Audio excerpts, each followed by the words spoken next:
voy a tratar de retomar. Por suerte, Gustavo hizo un planteo ya bastante profundo de cuál es la realidad de nuestro sistema. El tema que nos convocaba era el ideal. Nuestra justicia, el ideal y la realidad. Ahí está, el ideal y la realidad. Ideal, realidad y experiencia relevante. Y una experiencia, perfecto. Sí. La realidad es que nosotros cometimos el mismo error con los colegas, porque ahora somos ex los dos. Los dos procurábamos o queríamos una justicia de más calidad, buscábamos un ideal. Y el proceso anterior, el proceso inquisitivo, tenía problemas. Había problemas realmente en los que refirió el doctor Subía, en los tiempos, en que había muchos procesados sin condena, en que se demoraban los tiempos. Y pensamos y abrazamos, porque nos vendieron muy bien los espejitos de colores, que con este modelo que partía de un formato, de una fórmula diseñada por un grupo de eruditos latinoamericanos que crearon el código de Iberoamérica, era un código modelo de Iberoamérica, el código modelo de Iberoamérica, de a poquito nos fueron vendiendo a toda Latinoamérica como que era un paso a una justicia de mayor calidad. Nosotros fuimos los últimos, como los uruguayos somos bastante resistentes, y yo hoy me lamento de no haber sido más resistente. Cometí el mismo error que él. En un principio pensé que quizás podríamos solucionar a través del proceso acusatorio la deficiente calidad del servicio que se brindaba antes, y porque sobre todo centrado en las demoras, porque los jueces eran muy serios, muy profundos, muy preparados, que eso es algo muy importante, porque en la realidad de hoy, quizás el doctor no coincida conmigo, pero yo creo que al haber modificado el sistema y al haber necesitado tantos recursos humanos nuevos, se ha ingresado por un mecanismo de concurso que no permite a los fiscales actuales, que han hecho carreras muy rápidas, obtener la experiencia del tiempo. El fiscal, el juez, el cirujano son profesiones que requieren conocer el terreno, conocer las otras realidades, conocer el interior, conocer el cuerpo humano, como él hoy comentaba de la operación. Y lamentablemente por concurso eso no sucede. Hay gente que ha llegado a Montevideo en 1 o 2 años, y eso es producto del sistema que diseñó el doctor Jorge Díaz y de la mentira que él planteó en cuanto a que no se iban a necesitar más recursos humanos. Yo debo reconocer que cuando nos plantearon ya en octubre del 2017, ¿fue? Ya en octubre, cuando nos plantearon la estructura que había diseñado en ese entonces el doctor Díaz con quien era su mano derecha, la doctora Marquisá, yo enseguida dije, esto no puede funcionar, esto no tiene chance de funcionar. Y ahí fue mi distanciamiento con Díaz, el tuyo fue después, porque inmediatamente tomé distancia del nuevo código. Pero sí trabajé más tiempo que él, trabajé 3 años en el nuevo código, realicé 14 juicios orales, o sea que entiendo que si se hubiera podido seguir la vía de juicio oral como la regla, quizás podríamos haber brindado un servicio de calidad, pero no contemplamos de que el modelo acusatorio es un modelo especial y muy bueno para otras culturas. Nosotros no tenemos la cultura anglosajona, no tenemos los recursos humanos. Tenemos además un ascendiente cultural continental europeo, y la realidad es que estaba destinado al fracaso. Yo de los 3 años que trabajé, insisto, los juicios orales considero que fueron una justicia de mejor calidad que la que se brindaba con el sistema inquisitivo, pero solo pude hacer 14. Claro que yo estuve 1 año y medio, 2 años en el nuevo código, porque como yo cuestioné el código, nuestro ex jefe me trasladó al viejo código y yo agradecida porque no tenía que aplicar este nuevo formato. Luego cuando volví me quedaron 2 años y en ese tiempo tuve nada más que la oportunidad de hacer 14 juicios. Ahora, el proceso abreviado, yo coincido hoy con lo que dice nuestro amigo Luis Pacheco, no es una forma de juicio. No, es el regateo que les explicaba Gustavo, no lleva, nunca va a conducir a una calidad del sistema de justicia, a una respuesta humana y a una respuesta verdaderamente justa. Es impensable, realmente es impensable que nuestras posibilidades económicas de un país tan chiquito y con la presión que implican los impuestos pueda contar con la cantidad de fiscales que se requeriría para que todos los casos fueran a juicio oral. ¿Y cuál es la realidad hoy? ¿Qué tenemos hoy? Hoy tenemos que miles y miles de denunciantes se quedan sin ninguna respuesta.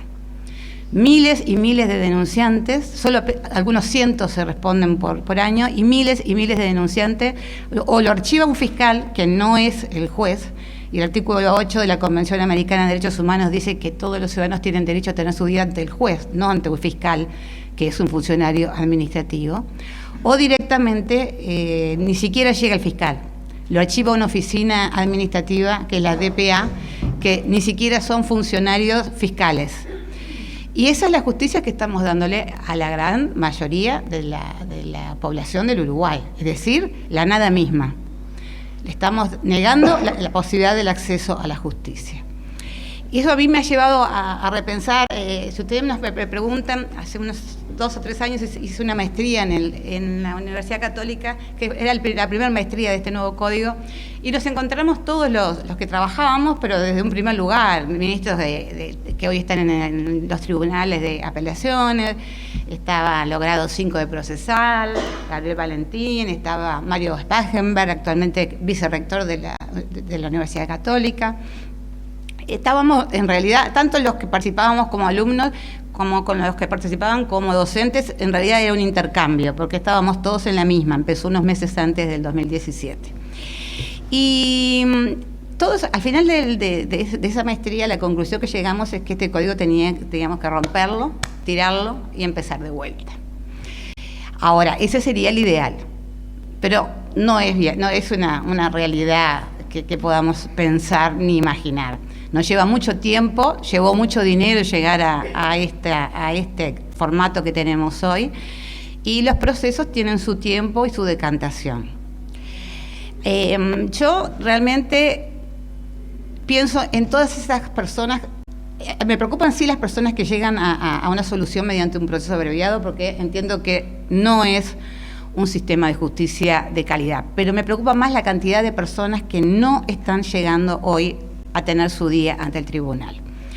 Por mi parte, yo he planteado, y lo voy a plantear porque nosotros los tres vamos a trabajar en política, una posibilidad de cambio que yo entiendo es realista, que entiendo que se van a pensar pocos recursos humanos, que se va de alguna manera a liberar un poco el trabajo, la presión de trabajo de los fiscales, pero por sobre todas las cosas, se va a terminar con el superfiscal general. ¿Por qué?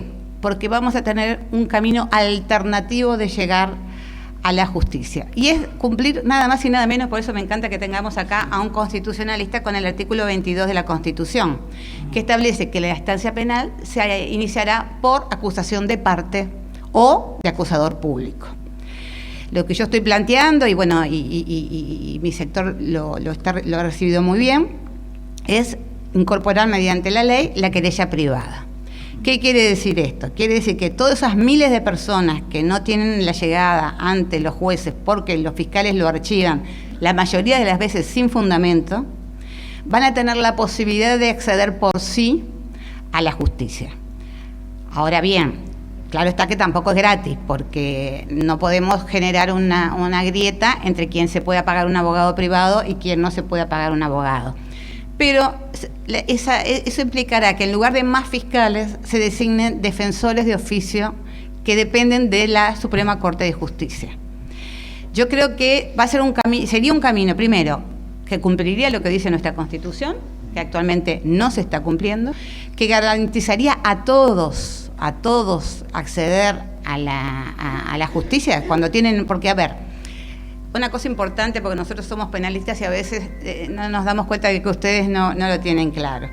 Un delito afecta, por un lado, al ofendido directo, a la víctima, pero también afecta a toda la sociedad, ¿sí? Hay un interés privado y hay un interés general.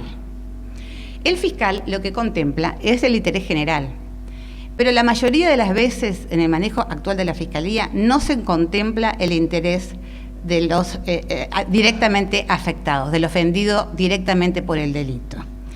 Esta vía que yo planteo, y que bueno, voy a pelear para que tenga eco si tengo posibilidades, lo que permitiría es que los propios ofendidos tuvieran su oportunidad de pelear por su parte de ofensa directamente ante los tribunales. Ahora bien, también gratis no va a ser, se van a requerir defensores de oficio de víctimas, se va a requerir que la gente tenga la oportunidad de tener más conocimiento de sus derechos, porque también estamos en una situación de desconocimiento absoluto. Lo que planteaba Gustavo es real.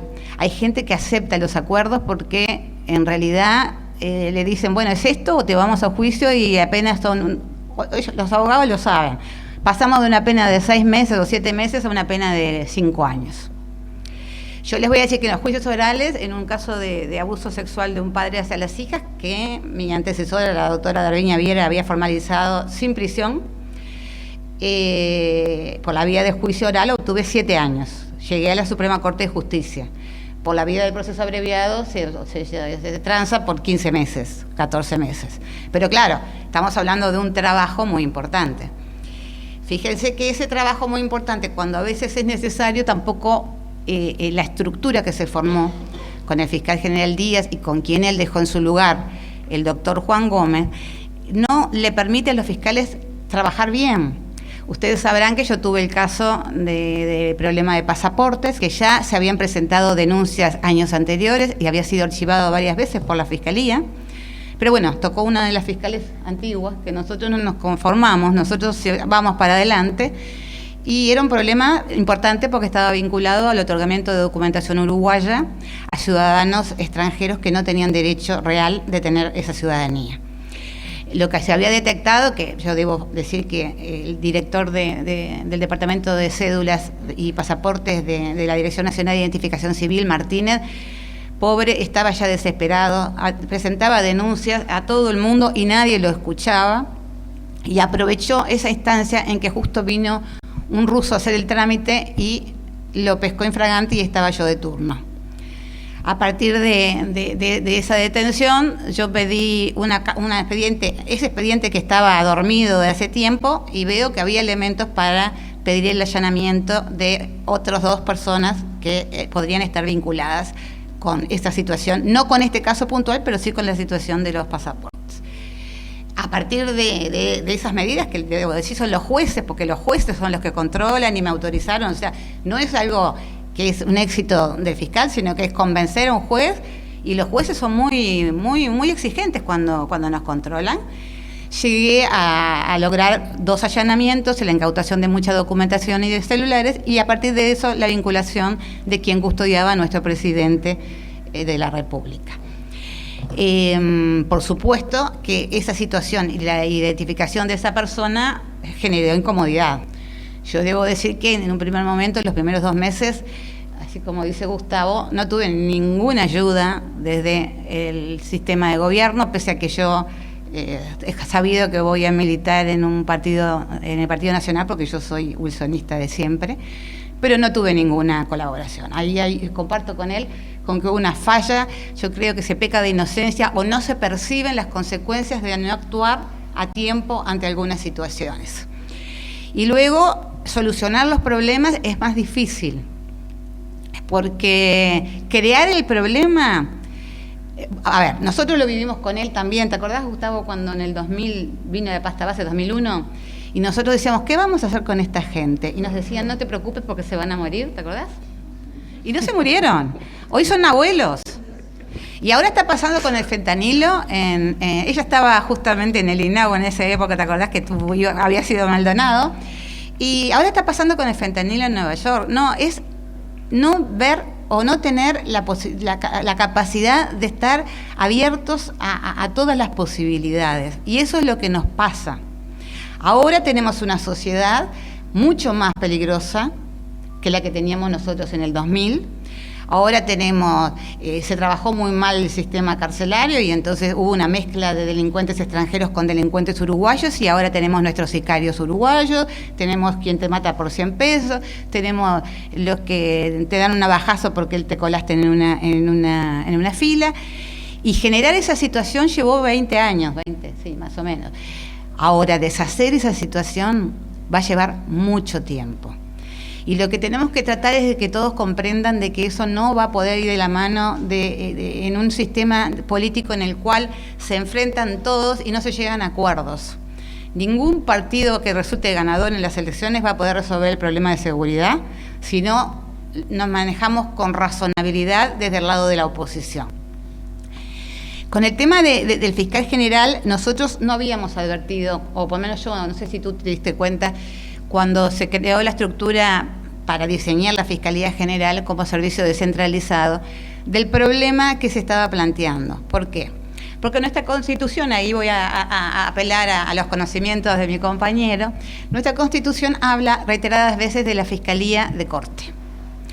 No habla de la Fiscalía General. Y la realidad es que hoy no tenemos más Fiscalía de Corte. Hoy tenemos Fiscalía General de la Nación. Y por lo tanto, a mi opinión, vamos a ver qué me dice él, ya no deberíamos considerar al fiscal de corte. Deberíamos considerarlo director de un servicio descentralizado, Fiscalía General de la Nación. Y en ese sentido, entonces, se le aplicaría otra norma, él me va a recordar los artículos, no se le aplicaría el 168, que es el que se aplica para el fiscal de corte, y aplicaríamos el artículo, ¿cuál es el 185, creo? De la elección de los directores. Claro, que es el que refiere a la elección de los directores de los servicios descentralizados. ¿Y cuál es la diferencia? La diferencia es que para designar un fiscal de corte se requieren un porcentaje de 3/5 de votos del Senado. En un país partido en dos mitades nunca se va a alcanzar. En cambio, para los directores de los servicios descentralizados se requiere en un primer momento 3/5 o 2/3, ¿cómo era? 3/5. En un primer momento 3/5, o sea que si no hay acuerdo todo no se llega, pero establece un plan B. Y es que si el fiscal se mantiene en la designación, entonces basta una mayoría simple. Yo creo que con una ley interpretativa y ajustándonos a la realidad de que hoy la Fiscalía de Corte no existe, sino que existe la Fiscalía General de la Nación, y entonces no tenemos más fiscal de corte, sino que tenemos un director de servicio descentralizado, que la Constitución lo habilita porque puede ser compuesto por 3 o puede ser compuesto por 1, pero lo consideramos director de un servicio descentralizado, podríamos eliminar el problema que tenemos hoy. ¿Por qué? Porque ese director se estaría en su cargo cuando lo quiera, se cambiara de gobierno, ya no sería un director general que tiene 10 años en un lugar, y no sería una persona que no puede ser ni siquiera objetado desde las autoridades que representan a la ciudadanía. Porque todos sabemos que quienes representan a la ciudadanía son los representantes del pueblo y quienes nos representan en el aspecto ejecutivo es el presidente y los ministros, presidencia de la República, el presidente actuando con el ministro del ramo o con el Consejo de Ministros. Entonces, hablando de ideales, yo creo que ideales ya no vamos a alcanzar.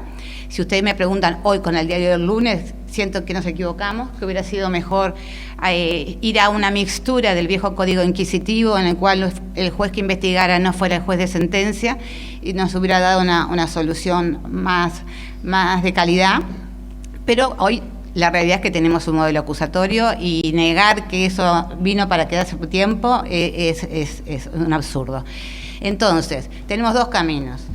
Seguimos dando fiscales a la Fiscalía General y cada vez hacemos o conformamos una Fiscalía General más poderosa, en el cual el fiscal general dirige lo que se archiva o no se archiva, porque también lo que no aclaró Gustavo, es que tenemos una instrucción que nos establece la prioridad de los delitos que hay que perseguir. ¿Sí? Entonces, en esa instrucción no están incluidos ni las estafas, no está incluido la ley de cheques, no está incluido la omisión de pago de las pensiones alimenticias, creo que la estafa tampoco está incluida. Sexuales sí. Sexuales sí. Pero hay una cantidad de delitos que no están comprendidos desde un lugar de alguien que no comprende el mundo. Nosotros que estuvimos en el interior tanto tiempo, sabemos que para los pequeños empresarios el no ejecutar sus cheques es ni más ni menos que terminarles su posibilidad de trabajo. Tienen que cerrar las empresas, los empleados se quedan sin trabajo, los hijos tienen que cambiar de colegio. ahí generamos afectación a unas víctimas secundarias que tienen que ser priorizadas, porque nosotros tenemos que priorizar a los menores, porque nuestras convenciones internacionales así lo indican, y sin embargo, como no es un delito priorizado, no se está atendiendo. Con esta modificación que yo estoy proponiendo y que voy a pelear para convencer a mis compañeros, si es que tengo oportunidad, y si no, a convencer a mis compañeros para que los convenzan a ellos si es que tienen oportunidad, lo que yo siento es que sería como que la balanza se nivelaría mejor. Tendríamos una fiscalía de corte menos poderosa, porque los defensores de oficio dependen de la Suprema Corte de Justicia, del Poder Judicial. Y entonces el ciudadano podría tener ese plan B, que sería recurrir directamente por la parte de agravio que le implicó a sí mismo el delito. Y además sería cumplir con el artículo 22 de la Constitución, que es lo que establece. En cuanto a los casos prácticos, ya fue muy ilustrativo él. Yo hablé de un caso particular y que creo que es por el que todos me han conocido, a pesar de que no es, ni ha sido, ni por asomo el caso más importante. Él sabe, porque nosotros hemos trabajado mucho, nosotros nos preocupan mucho más los casos vinculados con los seres humanos. Hemos visto tragedias humanas que son mucho más importantes que estos casos. Pero lo que yo puedo decir como conclusión, ahora que he decidido continuar en la vocación pública, porque también lo pensé, es que yo he detectado fallas desde dos lugares. Desde la que maneja mi compañero en cuanto desde el sistema de gobierno, una inocencia absoluta y una inactividad en cuanto a entender la gravedad del problema que estamos viviendo. Se mantuvieron muy pasivos.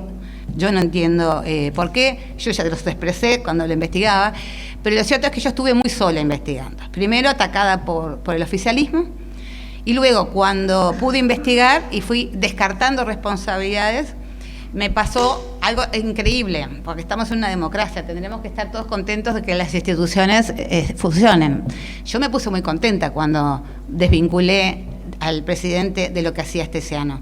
Porque al principio yo realmente, como había un vínculo tan directo, yo pensé que estaba, y además pensé, ¿qué voy a hacer? Mi cabeza va a rodar, porque si no me apoya ningún ministro, no me apoya el presidente, el fiscal de corte se fue para el costado y dijo, yo no tengo nada que ver con este asunto, quiero saber cómo lo hubiera yo resuelto, y él sabe que yo hubiera tratado de resolverlo, y no sé qué hubiera pasado si yo hubiera vinculado al presidente. Pero lo que pasó fue que en lugar de quedarnos contentos de que en realidad era un funcionario infiel, como hay en todas las gestiones, en todas las administraciones, en todos los grupos humanos, en todas las familias, no. Me pretendieron vincular con un interés de favorecer a quienes yo había perjudicado y me habían acosado durante 2 meses, porque era el Partido Nacional que me había perseguido durante 2 meses. Y bueno, ahí empezaron una investigación familiar y claro, él sabe, porque los hombres eran más bolicheros, pero yo tengo hijos de chica, entonces yo no iba, ¿verdad?, a las reuniones de la noche. No tenía mucho para investigarme, porque yo tuve hijos joven y después tuve hijos grandes, que él me tuvo que hacer la suplencia larga de mi hija grande, y me la hizo muy bien. Y fue una suplencia bastante complicada, porque tuve unos problemas de trombofilia, que las mujeres saben lo que es, y él me la hizo la suplencia, y la verdad que cuando llegué a la fiscalía mía estaba impecable. Eran otros tiempos. Pero lo que sí tenemos que tener presente es que ningún fiscal solo va a poder. Y los fiscales nuevos, que ni siquiera tienen la espalda curtida como tenemos nosotros, que paseamos por el interior, que estuvimos solos, que tuvimos que transitar con nuestros hijos, él dejar a su familia lejos, estar lejos, yo llevar a mis hijos y dejar al padre alejado de sus hijos, y ver las realidades que veíamos en el interior, no vas a poder comprender nunca de lo que estamos hablando. Entonces, lo que yo planteo, ahora con los años me he puesto mucho menos ambiciosa. Y bueno, lo que a mí me parece que podríamos hacer es tratar de mejorar esto que se hizo muy mal. Las 2 vías que yo encuentro, y una me va a encantar que él opine, es esas 2 vías que él está manifestando. La primera, de cumplir efectivamente el artículo 22 y introducir por ley la querella privada. Y la segunda, una ley interpretativa de la Constitución que entienda de que hoy la Fiscalía de Corte no existe, que hoy tenemos la Fiscalía General de la Nación, y por lo tanto el Fiscal General de la Nación se tiene que regular por la norma especial de la Constitución que lo comprende. Pienso que por ese camino podríamos mejorar un poco y es un camino realista porque nivelaría, descendería un poco el poder absoluto que tiene hoy la Fiscalía, que es casi absoluto. Ellos llevan lo que quieren a la justicia y los jueces reciben lo que les llevan los fiscales. Y tendrían ustedes la posibilidad de que si un fiscal archiva, porque, los fiscales, yo lo archivé en muchos casos también, porque es imposible. Si uno le pone en la bandeja 1000 casos, y tiene una instrucción de priorizar otros, la verdad que yo los cheques, con el dolor del alma, porque el padre de mis hijos es un pequeño empresario, no los podía atender. Pero yo sabía que le estaba generando un daño, pero no tenía solución de cómo darlo. Después pensando, llegué a la conclusión que la única solución es que ese afectado tenga la posibilidad de ir por sí mismo y presentarse ante el verdadero poder judicial, que es el que tiene que decidir y no los fiscales. Y bueno, y ahora le paso la van a decir que me critique todo mi interpretación.